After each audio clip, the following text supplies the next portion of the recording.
This video is sponsored by Value Testers, where all prices are negotiable. Best online store for Fieldpiece, Bacharach, and Testo equipment.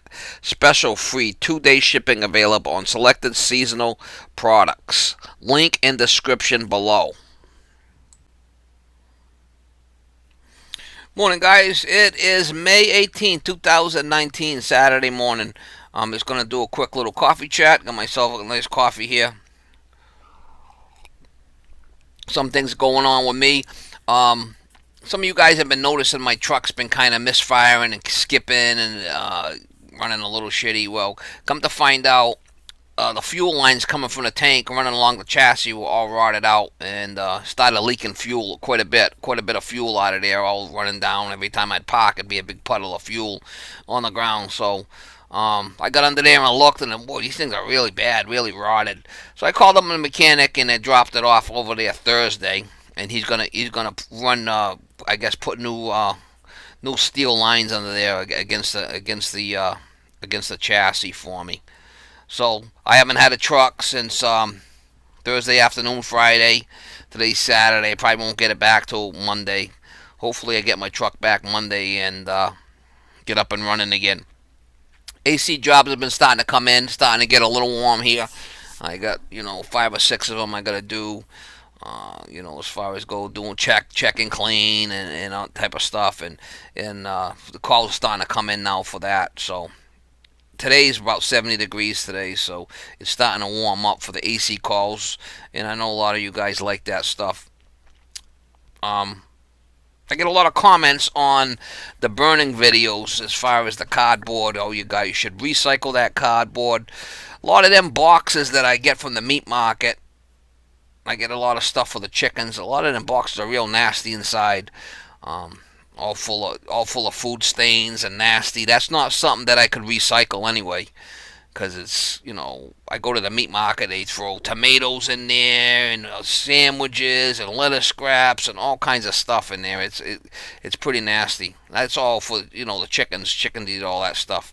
Grind it up, give it to them the next day, type of thing.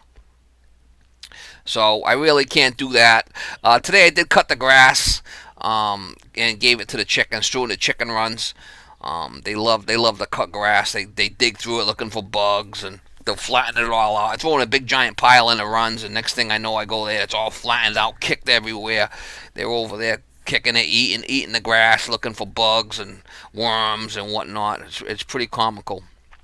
Um, yeah, so I did get quite a few comments in that Stay Bright 8 video that I did at my kid's house, that solder and refrigerant lines. A lot of people didn't like the idea that I use Stay Bright 8, and it's designed for refrigerant lines. It's a soft solder designed for refrigerant lines.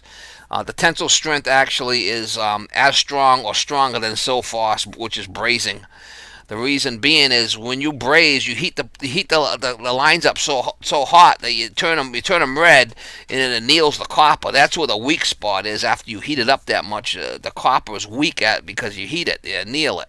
And with the Silphos, you got to use nitrogen. If not, it'll oxidize on the inside, which is not a big deal to do. Um, I got no issue with Stay Bright 8, or I wouldn't have did the video. I got a bunch of systems out there with it, heat pumps and air conditioning. I never once had a problem with it. If you do it right and it's soldered properly, it ain't gonna leak. It ain't gonna blow apart. It ain't gonna crack like all these guys. As long as if you do it properly, you're not gonna have a problem. But I was really surprised. I call them the butthurt boys come through, and oh my god, some of the comments really surprised me. I get kind of a kick out of it, but it's all good. I got like 20,000 views on that video. So, if you don't like Stay Bright 8, use Silphos. I mean, braze it. No skin off my balls. I could care less what you guys do. I posted it because I believe in the stuff, and I like it. I mean, there's no issues with it. It's designed for that. As far as the giveaways go, I have talked to Mark from Value Testers. He's going to pick that vacuum pump winner, and I will announce it. And he's talking about doing a giveaway every 2 weeks. He's already sent me a Testo 550, brand new, a set of UEI refrigerant gauges with the probes. I think it's a number 6. It's got the the wireless refrigerant gauges plus the probes for inside the ductwork. He's talking about sending a Blue Vac Pro gauge for a giveaway, and he's going to do it every 2 weeks. So I did miss a call from him yesterday. I want to go over and make sure that the giveaways as he wants them, as far as what he wants to do and to sign up type of thing. And he's been a sponsor of mine for a year, and I'm glad to be teamed up with them guys. It's a great company. If you guys need any kind of stuff, gauges or testing equipment or meters or carbon monoxide detectors or anything. I mean, they got everything over there, and very, very competitive pricing, great customer service, great people to deal with. So I'm glad to be teamed up with them. And like I said, he wants to do a new giveaway every 2 weeks. So that's fine with me. He even prints the shipping label. All I have to do is drop it off, and they'll be taken care of. So yeah, so I just wanted to do a quick little vlog on that. I didn't have any working videos for today, and I have been working on the track list. I redid all the brake lines, and I've been doing some stuff to that, and I'll probably try to get some more videos on that too. But I just wanted to post something today, and just a quick little one. All right, guys, have a good day and stay out of trouble.